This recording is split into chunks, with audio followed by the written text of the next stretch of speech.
I got too greedy. It was that last 2 million that must have done it. Should have just let that one go. I knew there was something wrong with that account. Now they were getting close. It looked like they thought that I didn't know it yet, though. That would help. I still had time to get away and make sure that they couldn't track me down any further. Thankfully, I had a plan for this. So, who am I, and who is trying to track me down? Who I am right now isn't important, as this identity is about to completely disappear. In 2 hours, I will be someone completely different. The trail that the hunters are following will dead end before they can get enough information to figure out who I am. What I am, or soon to be is a hacker. I am a very good hacker. I'm also a very angry hacker with a very select list of targets. I go after drug cartels. I go after their bank accounts and supply incriminating evidence to the proper authorities.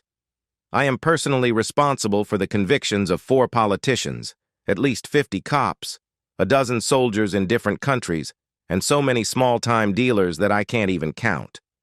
I've also drained well over $100 million from their coffers. Of course, I take a percentage of that, but about 80% ends up with different charities. Most deal with drug abuse and rehab programs. Why, you ask? Simple. My younger sister got involved with the wrong guy. I really didn't like him, but she didn't listen to me. I did what I could, but she made her choice. I had tried my best to take care of her after our parents died. I was always really good with computers, but the 2 dark years I spent in depressed isolation after identifying what was left of her body turned me from really good to almost magical. Those 2 years were spent alone in the basement of my parents' old house, learning the dark secrets and how to manipulate them. I learned to code. I discovered how to navigate the dark web.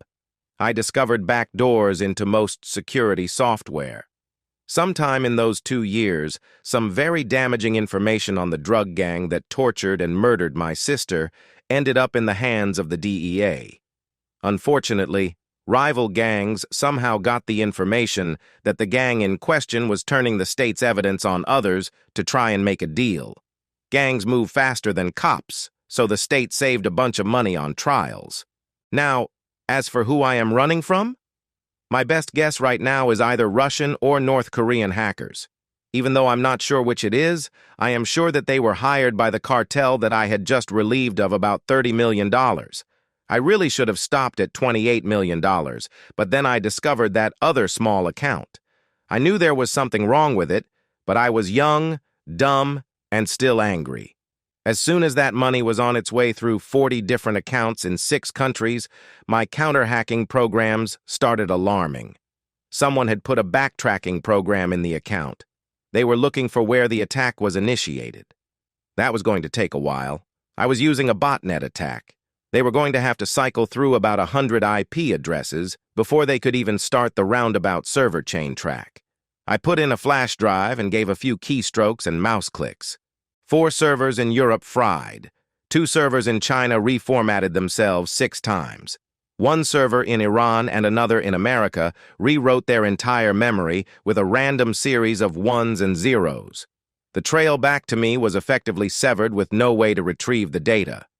3 more mouse clicks and my carefully crafted machines were reduced to useless scraps of wires, plastic, and fried silicon. The abandoned building I was using burned down from a homeless campfire that got out of control. Most of my wrecked computer system had been divided up and thrown in random dumpsters around the city. The hard drives and memory sticks were burned in a bonfire out in the desert, along with all my personal identification. After making sure that there would be no way to get any information from the burning pile of rubble, I got in the van and started driving west. I arrived in Las Vegas 4 days later. 5 years later. Honey, can you give me a hand here? The computer is acting up again. I called out to my beautiful wife, Linda. Seriously, Mark, how is it possible that a 25-year-old man is so clueless about computers? What would you do without me? She said as she gave me a quick kiss on the top of my head. A couple of quick clicks and keystrokes, and I was back to checking my email. Dinner will be ready in about half an hour. Thanks, honey. I replied as I watched her walk back into the kitchen. It had been 2 years since Linda and I had gotten married. I still couldn't believe how lucky I was. After leaving my previous life, I had recreated myself. I was working as a truck driver for a local lumber yard. We were a union yard, so the pay was decent. I had very carefully retrieved a couple $100,000 from one of my offshore accounts and bought a nice, modest 3-bedroom house on about an acre of property. I put up a steel building next to the house to use as a shop and storage. I also added a hidden room to rebuild and upgrade my computer system. It was a small walk-in storage room, but it had a false floor that would rise up to access a set of stairs leading underground.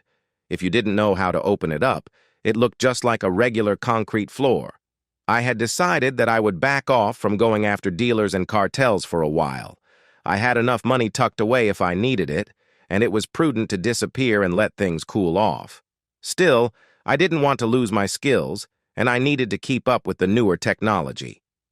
The shop was for my hobby of building up older muscle cars. The wife was completely not interested in that, so she never came into my shop. This also gave me the time and privacy to get online and play a bit without her suspecting anything. You may be wondering why I am hiding that from her. The truth is that she knows me as a simple truck driver and shade tree mechanic who is almost clueless about computers. Obviously, when I met her and we began dating, I couldn't just come out and introduce myself as a hacker called Ghost in the computer underground. First off, the feds were looking for me.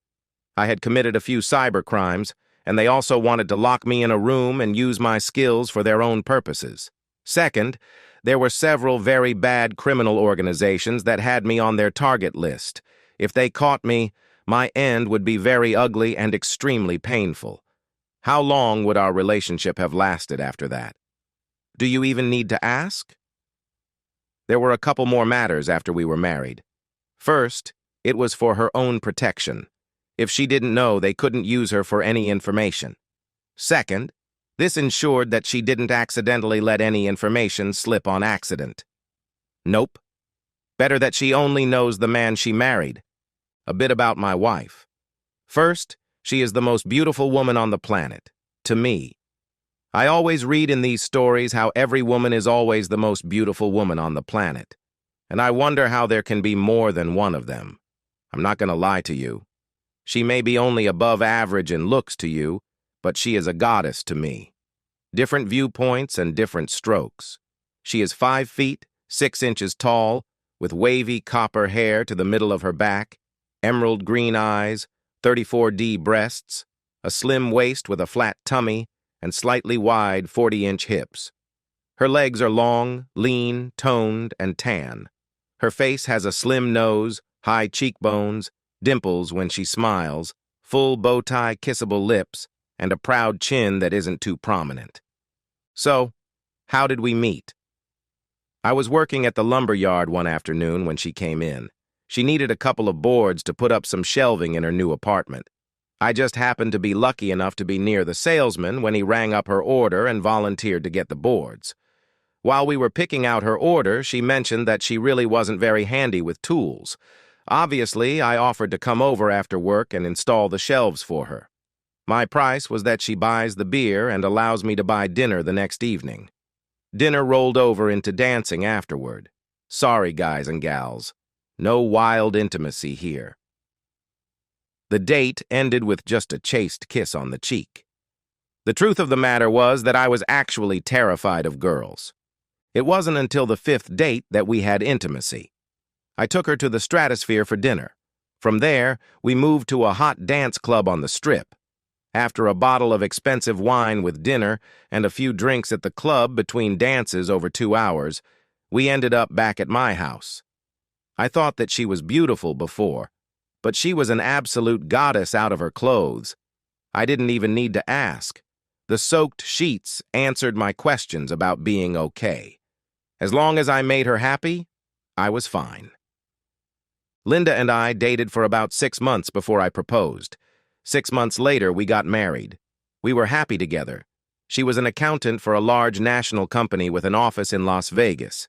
She made pretty good money there, and we combined our incomes to live a pretty nice life. I never needed to dip into my secret accounts. We went out to the nicer restaurants, took in the shows, had a nice pontoon boat at the lake, and both drove nice cars. Our love life was pretty good. We would average about 4 times a week. We didn't have children yet, so our lovemaking happened pretty much all over the house, backyard, swimming pool, and hot tub. We liked the variety and employed several different positions. Typically, after I got home from work, I would go into my shop and tinker around for a couple of hours before dinner. About half the time I would be working on one of my cars, and the other half I would be in the room playing around on the computer.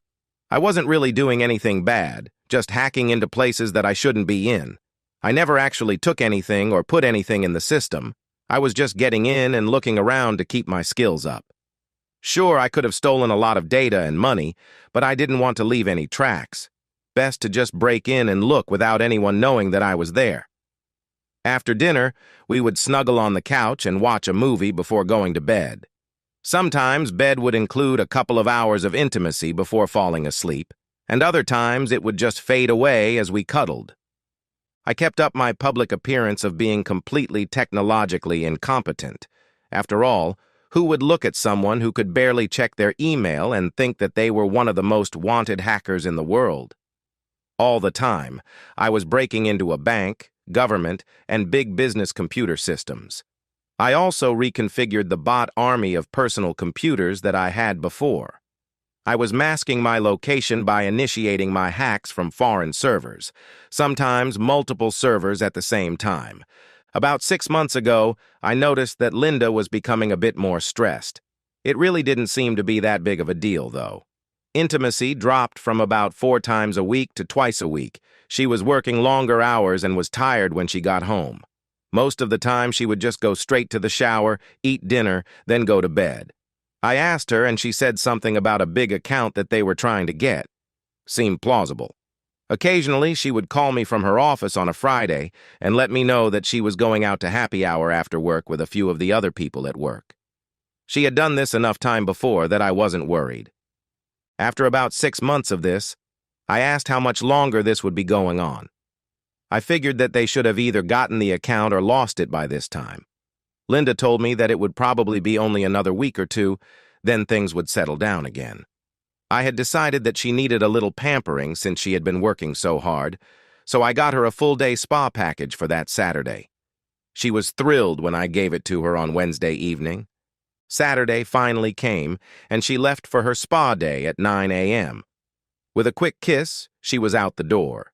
She wouldn't be back until about 4 in the afternoon.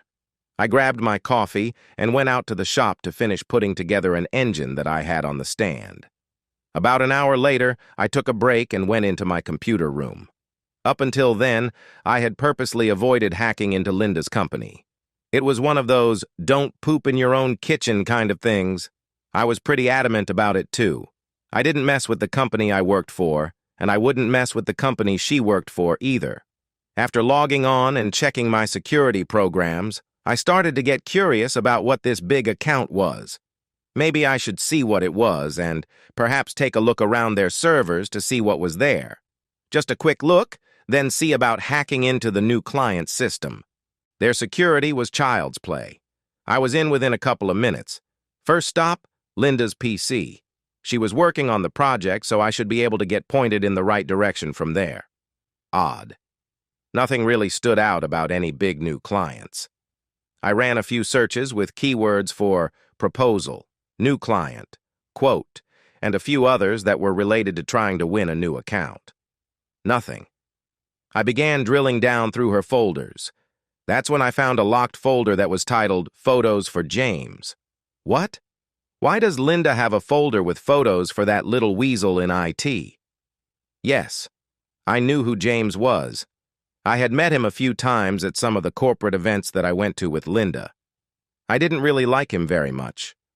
Although Linda thought she was actually pretty proficient with computers, and compared to the general population she was still no match for me. I unlocked the folder in seconds, and I was in. To say that I was shocked would be the understatement of the year. There were dozens of photos of Linda naked in her office. There were more photos of her with someone in her mouth. There were others of her where the guy took her picture as she was being intimate with him. Worst of all, she even had pictures with some guy entering her back, the same thing she constantly denied me. I sat and stared at the pictures numbly. I felt a piece of me die at that moment. About 15 minutes later, I snapped out of it and began thinking of confronting her as soon as she got home. Divorcing the cheating woman was a foregone conclusion. I still had several hours before she got home, so I continued to search for more information. I figured that this probably started about 6 months ago when I first noticed a change in her. I pulled up her email and got an even bigger shock. Several of their email conversations indicated that this was much more long-term than I thought. They seemed to have been lovers for about a year before she even met me. If that was the case, why did she even begin dating me in the first place? What was going on? I found another email where she mentioned something about accounting errors with a few of her bigger clients, as well as their own company. Then there was something about an offshore account. I switched over to James's computer. There were more photos of Linda. Several were of her in what looked like a motel room and another man's bedroom. James was a much better person with computers than Linda, but still no match for me. I was going to need more time on this, so I ended up copying both his and Linda's computers, as well as their folders on the company network onto a free drive on my server. Out of habit, I checked the personnel folder on the server. I stopped for a minute when I saw my name on one of the folders. I copied that one too. Before leaving the network, I planted some spyware on both computers as well as the server. This would automatically forward everything they did to my computer system. Needless to say, any work on my cars was put on the back burner for a while. Linda came back from her spa day and thanked me with a long night of amazing intimacy. Yeah, I was disgusted with her for what she was doing, but I'm a guy. I'm not passing up the opportunity to have an amazing time with a beautiful, enthusiastic, and energetic woman. She could be the devil incarnate, and I would still tap that. Oh, right. To me, she was the devil incarnate. Little head didn't care, and big head just decided to go along for the ride. Sunday came, and I was back out in my shop. Linda was still sleeping when I got up, so I took the opportunity to open her phone and plant some spyware on it. Text messages would be secretly copied to my computer system, and all her phone calls would be bugged and recorded digitally on a separate hard drive. I would also be able to track everything she did online. Linda left at around 10 in the morning. She said that she was going to meet one of her friends for some shopping.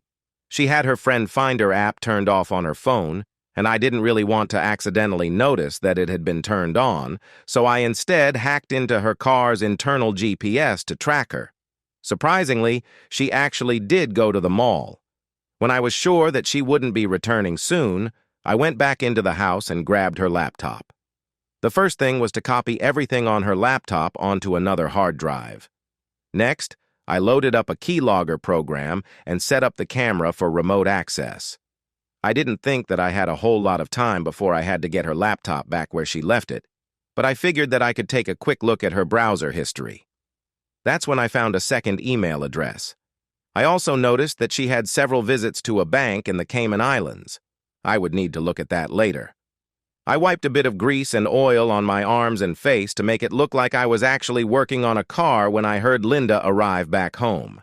Shower, dinned, movie, then bed.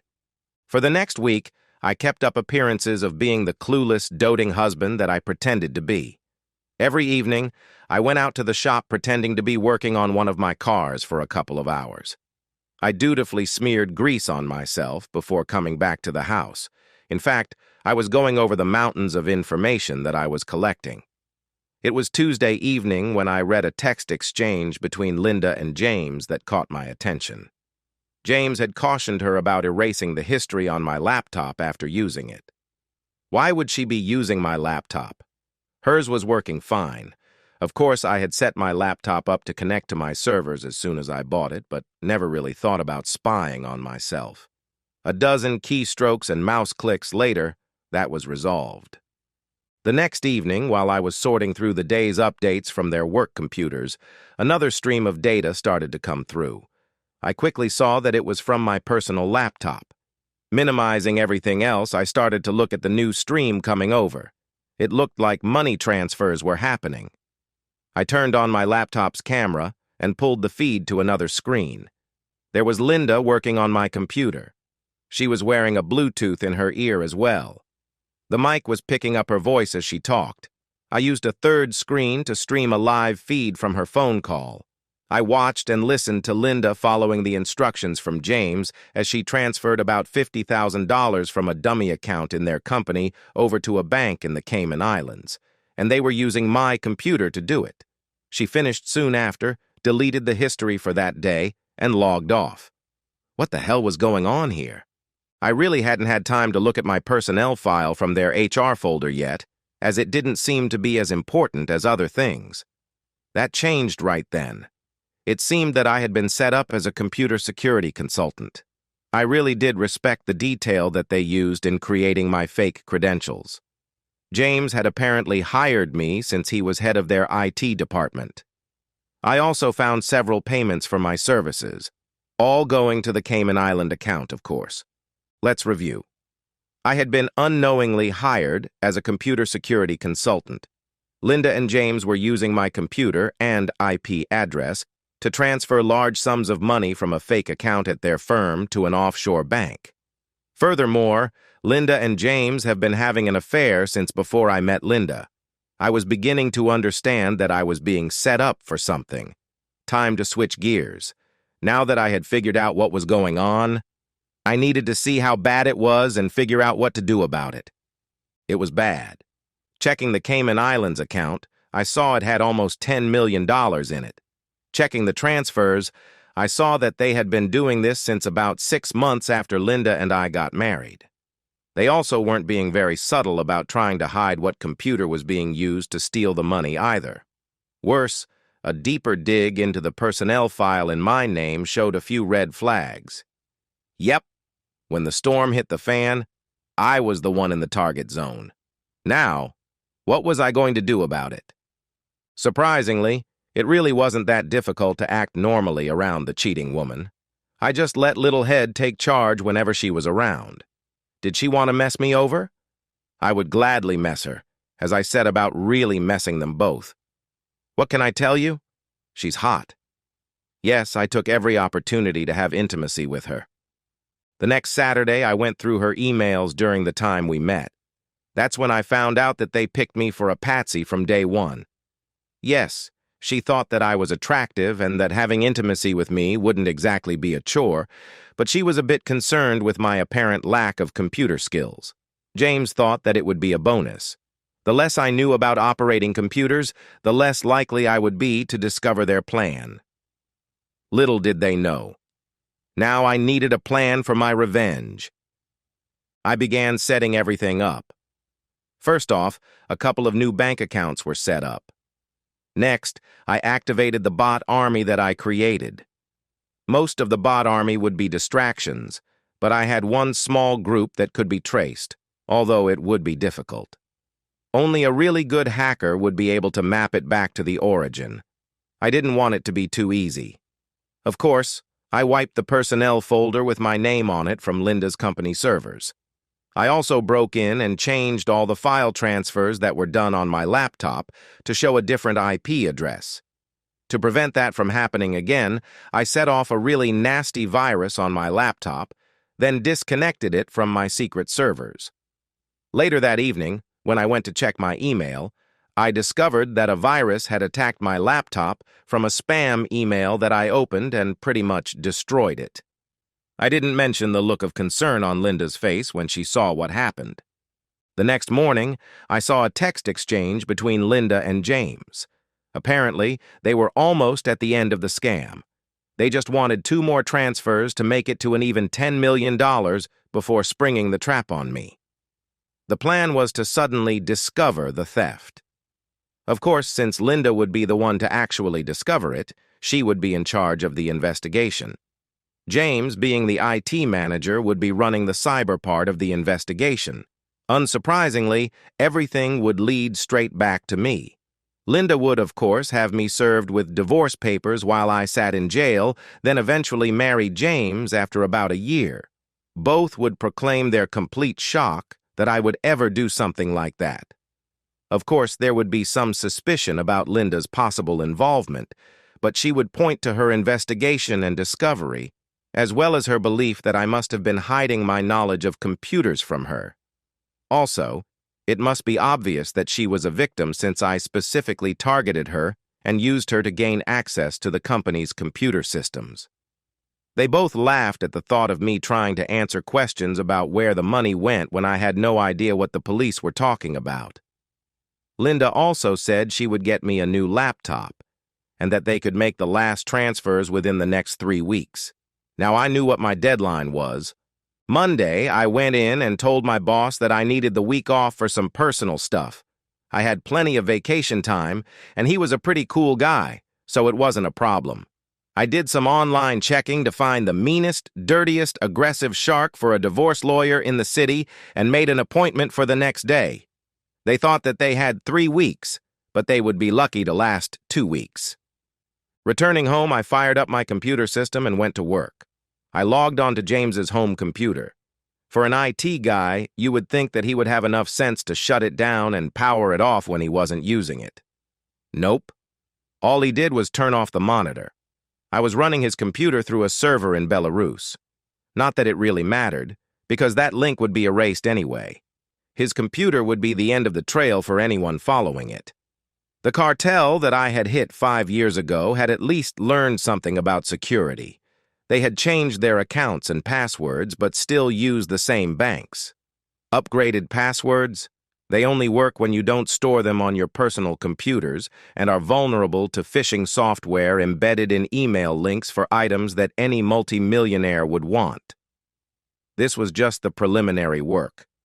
I would wait until I was finished with Linda before going after James. James wasn't going to survive this, and I still needed to use him for Linda's downfall. I was still monitoring Linda's GPS on her car, so I was able to leave and go to a park for about an hour before returning home. She didn't need to know that I took the week off. Actually, she probably did need to know, but I wasn't going to give her that piece of information to try and save herself. Per usual, I went out to my shop to work on my car. She did leave to run to Walmart and get me a new laptop. While she was gone, I did some preliminary work on setting her up. It was important for her to be at home when her computer was used. If she could show that she wasn't home, she could have a defense for the crime. Couldn't let that happen. She texted me when she got home to let me know that she got me a new laptop and told me it would take her about an hour to set it up for me. I thanked her and went to work. First off, eliminate all connections with James. I hated her, but I still didn't want any actual bodily harm to come to her. James was probably going to be tortured and killed, but Linda was just going to go to prison for the next couple of decades. Who knows? Perhaps she will enjoy being some Bull Dyke's cheating woman. Doesn't the saying go, gay for the stay? I used a separate server route into Linda's laptop. No roundabout path here, just a straight link to her work computer, then the company servers. $20 million was moved from the company to 4 different accounts in her name. Next, travel plans were made. A one-way ticket for her was purchased for Thursday morning to the Cayman Islands. Before leaving her computer, I deleted James from her contacts, erased all her emails with him, and removed all her history from the account that they were originally using. Next, I removed all the spyware that I had installed. This was a risk, but I didn't figure that she would have enough time to do anything too bad. Last, I severed and erased the link that I had with her laptop. With all that done, I remotely shut down the wireless router to the house. I had a separate and much better one in the shop. Of course, she didn't know that. A message popped up from the spyware that I had put on her phone. Apparently, she had finished setting up my laptop for me when the internet went out. She was just about to use my computer for another transfer when the connection was lost. I laughed. While they were discussing the problem, I moved all the money that they had already stolen into the new accounts I had created in Linda's name. Once that account was empty, I closed it. The last thing I did was erase the spyware on Linda's phone. I didn't know who would be looking at it later and didn't want anyone to find out that she was being spied on. I then shut everything down and went inside for dinner. Tomorrow would be an interesting day, to say the least. Linda was a bit agitated, to say the least, when I came into the house. She told me that my new computer was set up and ready, but that the internet was down. I wouldn't be able to log on and check my email until it was fixed. She had no clue how little of a problem that was for me. She was preoccupied throughout the entire movie that night. I watched out of the corner of my eye as she played on her phone. I could almost feel her frustration growing. When asked if there was a problem, she just passed it off as a client issue at work. I suspected that she had been trying to access the account and failing. She was also texting with someone. I was smiling as I went to bed. No intimacy that night. The next morning, I was up and out of the house before Linda left for work. I basically just screwed around until my appointment with the lawyer. I did wonder how Linda's day was going for her.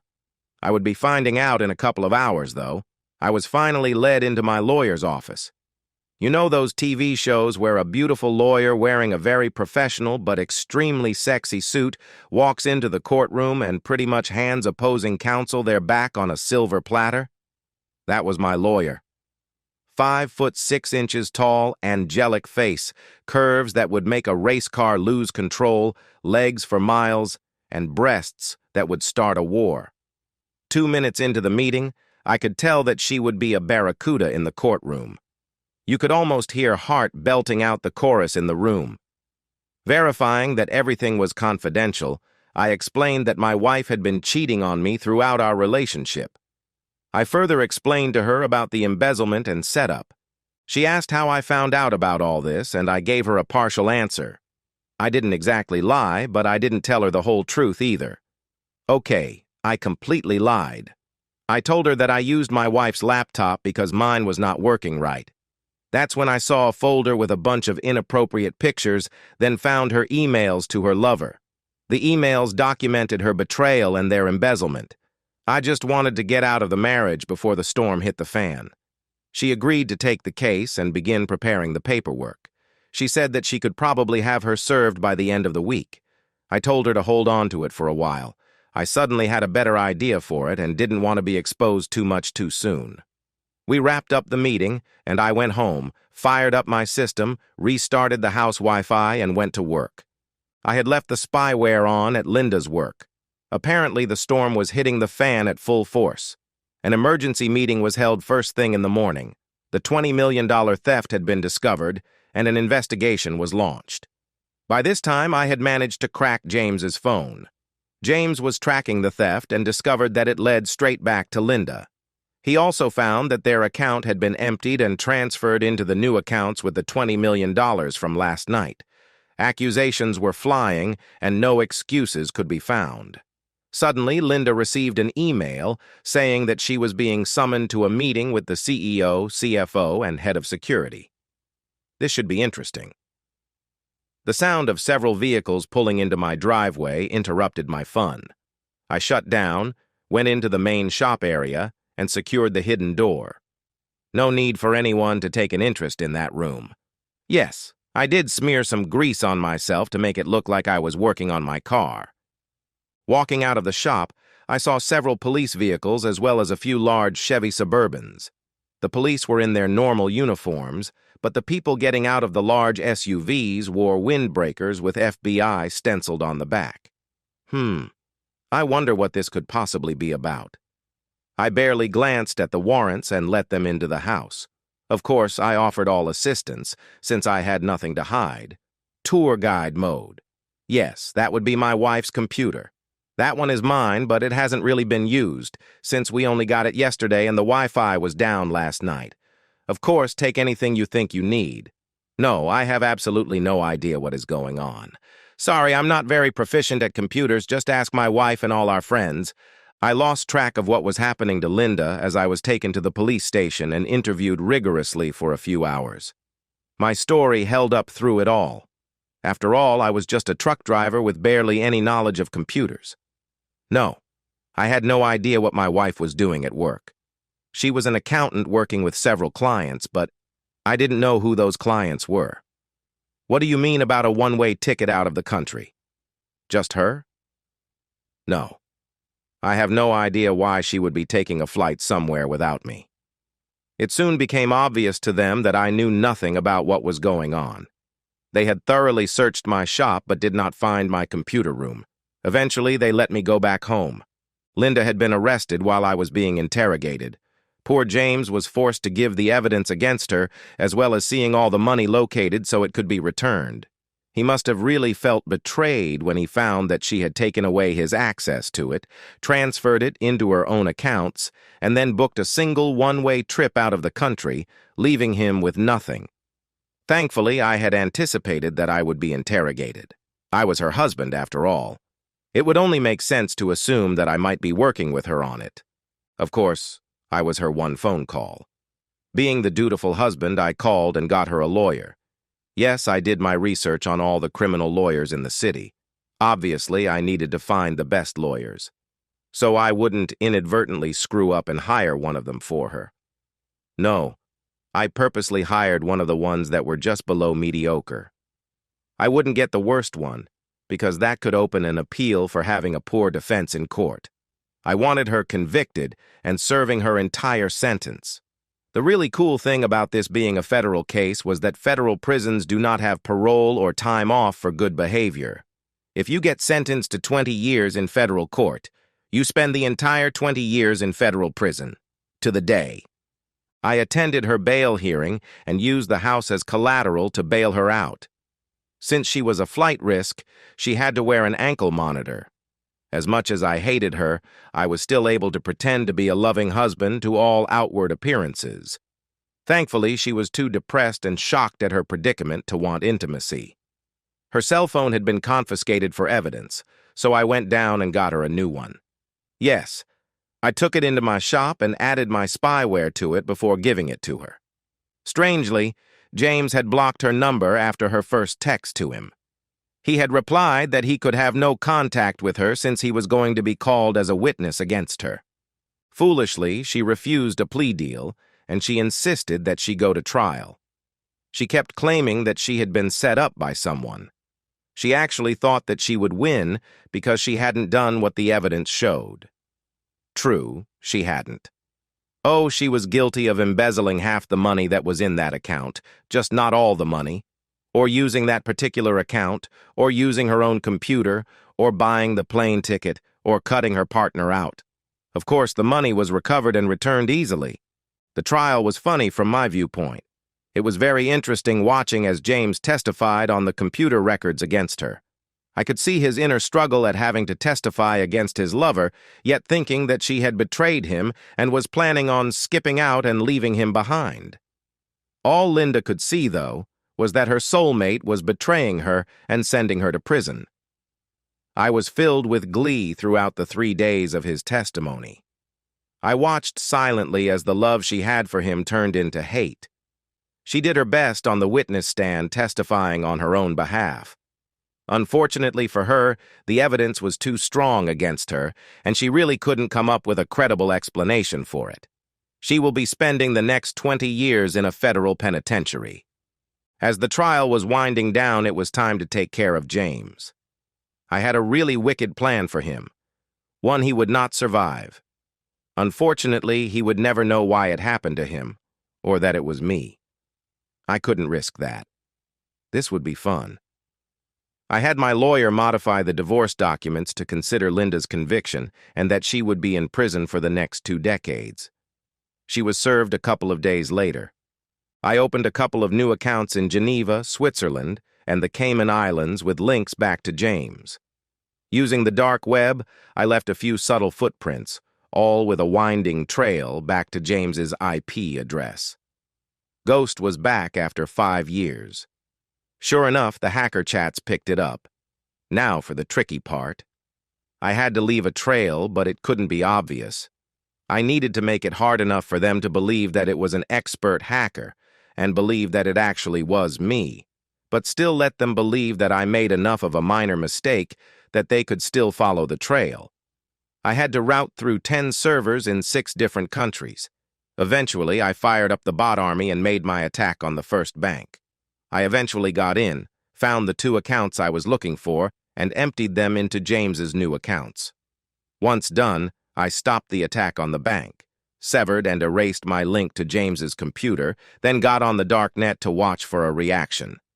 I wasn't really expecting anything yet, but it is better to be thorough. The next morning, another attack on a different bank.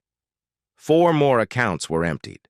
There was now $20 million in the account that I had set up for James. People were beginning to look for me.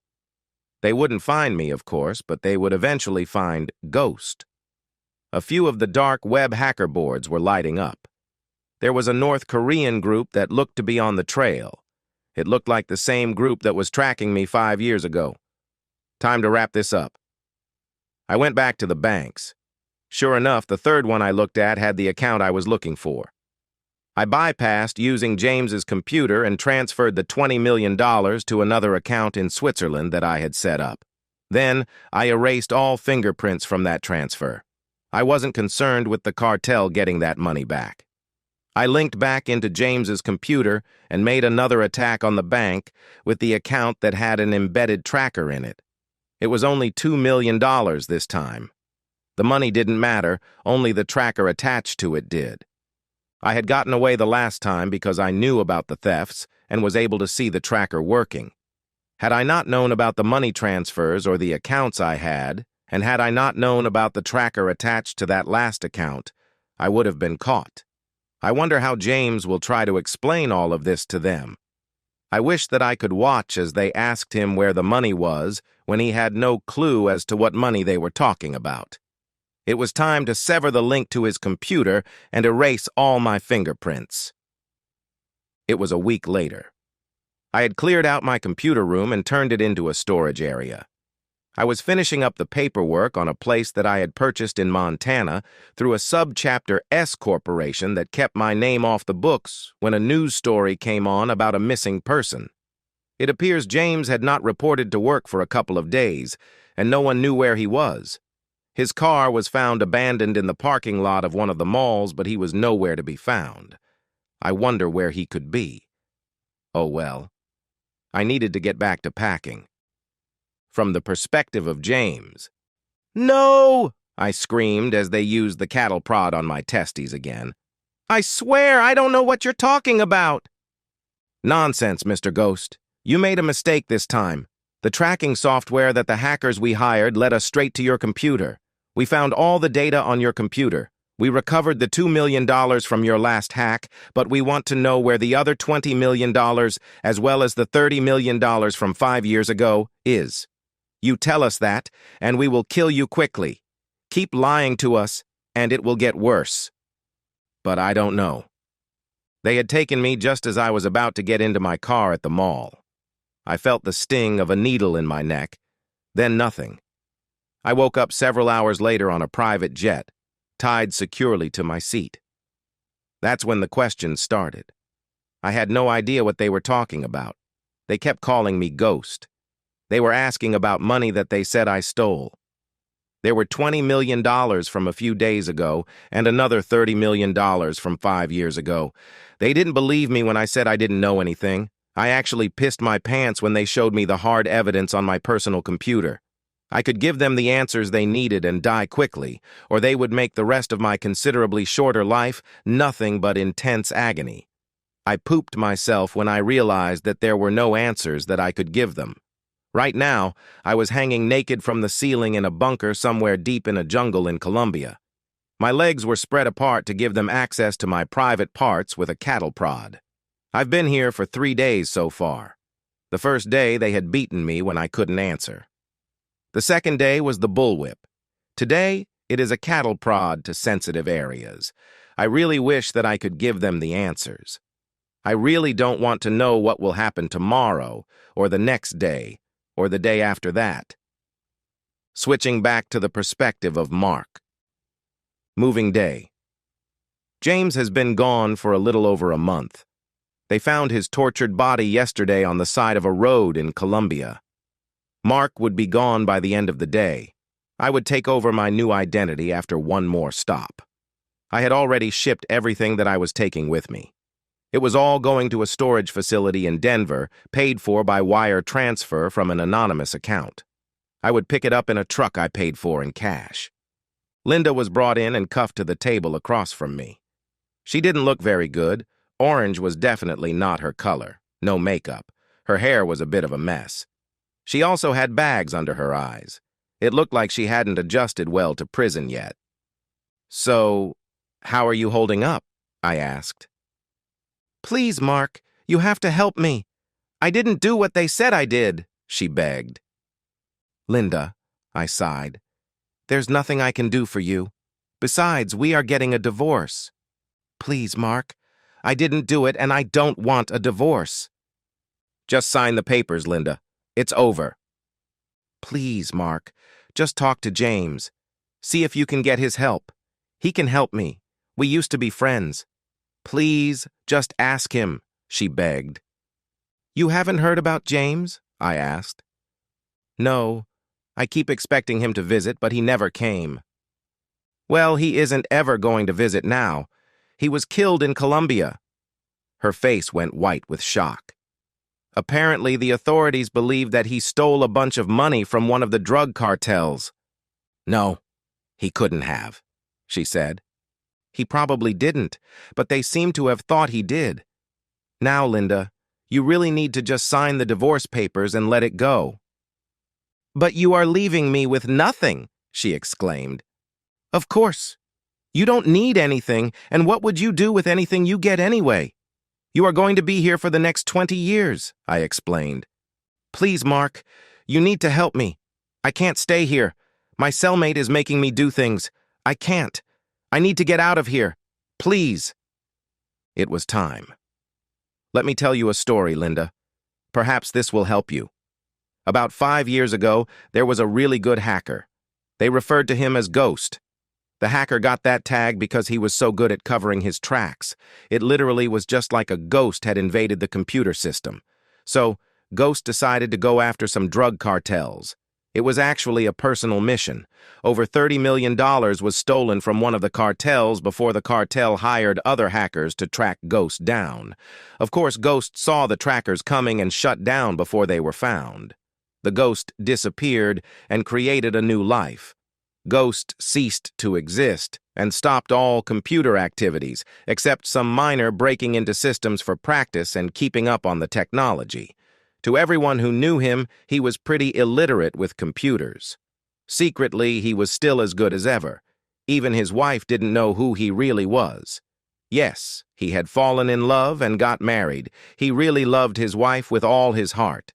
After being married for 3 years, he accidentally discovered that his wife was not in love with him. He found that she had been cheating on him throughout their entire relationship with her real boyfriend. To make matters worse, he found out that his wife only married him so she and her boyfriend could set him up to take the fall for the embezzlement that they were doing.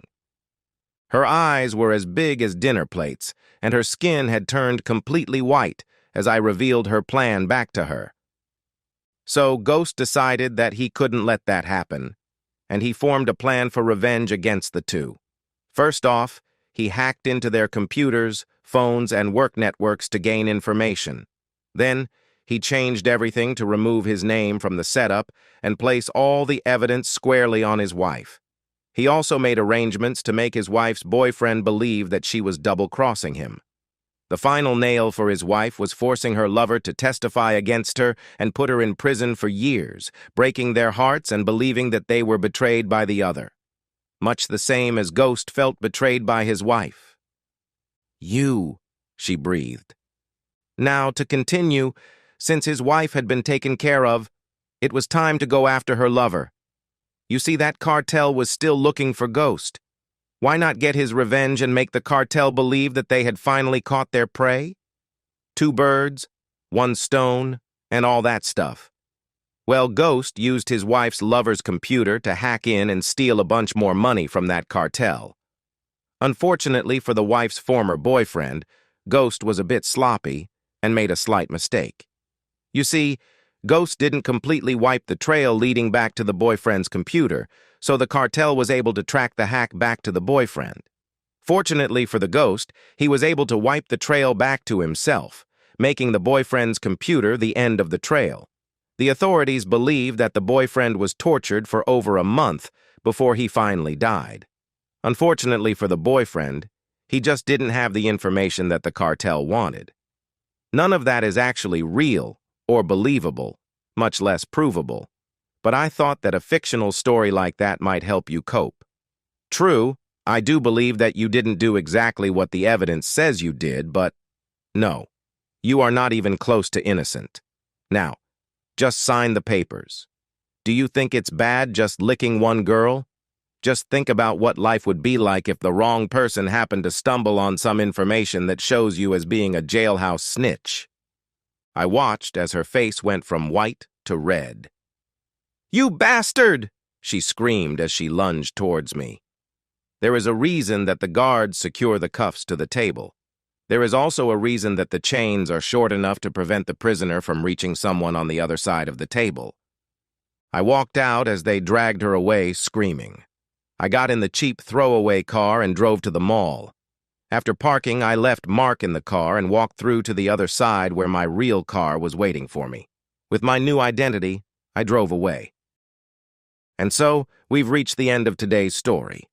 Was it what you expected, or did it take a twist you didn't see coming?